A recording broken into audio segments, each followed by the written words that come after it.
Tugas review jurnal pada mata kuliah Agroforland dengan judul Branching Responses to Pruning in Young Cacao Trees oleh Bunga Intan NIM 2502354180006. Judul jurnal Branching Responses to Pruning in Young Cacao Trees.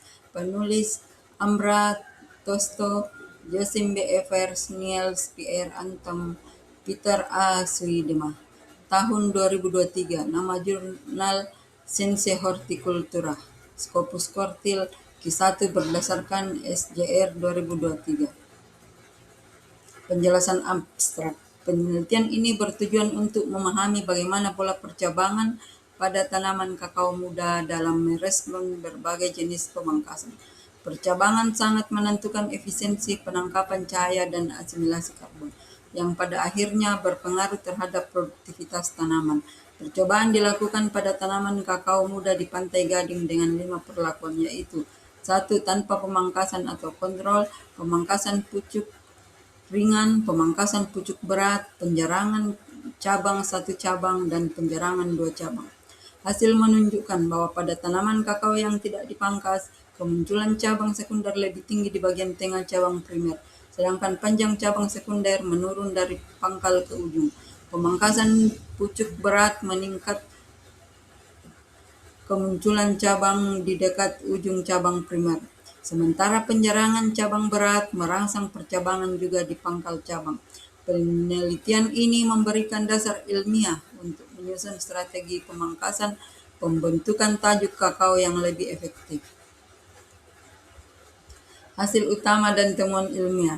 A. Pola percabangan tanpa pemangkasan. Kemunculan cabang. Pada gambar 1 petak A, hampir semua percabangan baru atau 86% terkonsentrasi di bagian cabang yang relatif muda. Sedangkan di petak B, mayoritas percabangan baru 63% justru muncul di bagian cabang primer yang jauh lebih tua. Terdapat perbedaan distribusi cabang antara dua lokasi, menunjukkan pengaruh lingkungan. Distribusi munculnya cabang sekunder tanpa pemangkasan. Berdasarkan gambar 2A, peluang munculnya cabang sekunder sepanjang cabang primer paling tinggi terdapat di bagian tengah, sedangkan di bagian pangkal dan ujung lebih rendah. Pola kurva berdasarkan gambar mengikuti parabola cekung. Faktor posisi cabang dan umur ruas cabang berpengaruh nyata terhadap pembentukan cabang sekunder. Gambar 2B menunjukkan hasil analisis statistik faktor-faktor yang mempengaruhi kemunculan cabang. Warna merah menunjukkan pengaruh positif yang signifikan. Warna biru menunjukkan pengaruh negatif yang signifikan. Kesimpulan gambar, tanaman kakao tanpa pemangkasan cenderung membentuk cabang sekunder di bagian tengah cabang primer. Gambar 3, pertumbuhan dan panjang cabang pada tanaman kakao yang tidak dipangkas. Berdasarkan gambar 3A, pertambahan panjang tidak berubah secara signifikan dengan peringkat kemiringan 0,03, nilai P sama dengan 0,48, menyiratkan bahwa selama episode flusing, panjang cabang sekunder meningkat pada tingkat yang tidak terkait dengan posisinya di sepanjang cabang primer.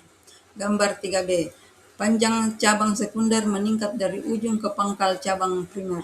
Kemiringan sama dengan 1,71, nilai P lebih kecil 0,001, atau cabang sekunder yang berada dekat pangkal cabang primer lebih panjang dibandingkan dengan yang di ujung.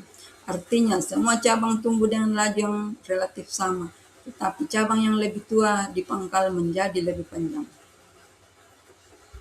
B. Pengaruh pemangkasan terhadap pola percabangan. B1. Pengaruh pemangkasan pada kemunculan cabang. Gambar 4A, peluang kemunculan cabang lebih tinggi di bagian distal cabang dan menurun secara non-linear ke arah pangkal cabang primer. Selain itu, peluang kemunculan cabang menurun dengan meningkatnya jumlah cabang sekunder yang sudah ada di cabang primer. Gambar 4B menunjukkan semua perlakuan pemangkasan meningkatkan peluang keseluruhan kemunculan cabang. Pemangkasan pucuk berat atau 66% memiliki efek terkuat. dan penjarangan dengan 2 cabang merangsang munculnya cabang baik di bagian pangkal maupun di ujung cabang. B2. Pengaruh pemangkasan terhadap pertumbuhan panjang cabang. Gambar 5A menunjukkan pertambahan panjang per cabang sekunder. Tidak ada perbedaan yang signifikan antara perlakuan pemangkasan. Artinya, pemangkasan tidak membuat cabang sekunder individu tumbuh lebih panjang dalam satu siklus. Namun, pertumbuhan di petak A lebih baik daripada petak B. Gambar 5B menunjukkan pertambahan panjang per cabang primer. Menjumlahkan pertambahan cabang sekunder dan ujung cabang primer. Pemangkasan pucuk berat sekitar 66% justru memiliki total pertumbuhan terendah. Ini terjadi karena banyak biomasa dan tunas potensial yang dibuang. Perlakuan lain tidak berbeda signifikan dengan kontrol. Gambar 5C, pertambahan panjang per pohon. Petak A secara konsisten menunjukkan pertumbuhan vegetatif total yang lebih tinggi daripada petak B, menguatkan dugaan adanya perbedaan genetik atau vigor. Relevansi dengan kondisi Indonesia atau Lu'u Raya. Hasil penelitian ini relevan dengan budidaya kakao di Indonesia karena kakao di Indonesia termasuk Lu'u Raya umumnya ditanam dengan naungan mirip dengan lokasi penelitian. Pemangkasan sering dilakukan tanpa pedoman teknis yang jelas. Penelitian ini dapat menjadi dasar peningkatan produktivitas. Dengan memahami respon percabangan, petani dapat mengoptimalkan penangkapan cahaya dan potensi hasil. Pemangkasan lebih intensif untuk kebun kakao berjarak tanam rapat. Penerapan pemangkasan yang tepat dapat membantu membentuk tajuk yang lebih sehat dan produktif. Kesimpulan dan rekomendasi penelitian. Kesimpulan, pola percabangan kakao dipengaruhi oleh posisi cabang dan keberadaan cabang lain. Pemangkasan pucuk berat paling efektif merangsang munculnya cabang baru. Penjarangan cabang merangsang percabangan lebih merata. Pemangkasan belum tentu meningkatkan pertumbuhan cabang pada kakao muda. Penelitian ini memberikan dasar ilmiah untuk menyusun strategi pemangkasan pembentukan tajuk kakao yang lebih efektif. Rekomendasi, pemangkasan kakao sebaiknya disesuaikan dengan kondisi kebun dan tujuan budidaya. Diperlukan penelitian lebih lanjut pada tanaman kakao dewasa dan kaitannya dengan hasil buah. Hasil penelitian ini dapat digunakan sebagai dasar penyusunan pedoman pemangkasan kakao bagi petani. Demikianlah review jurnal saya ucapkan terima kasih.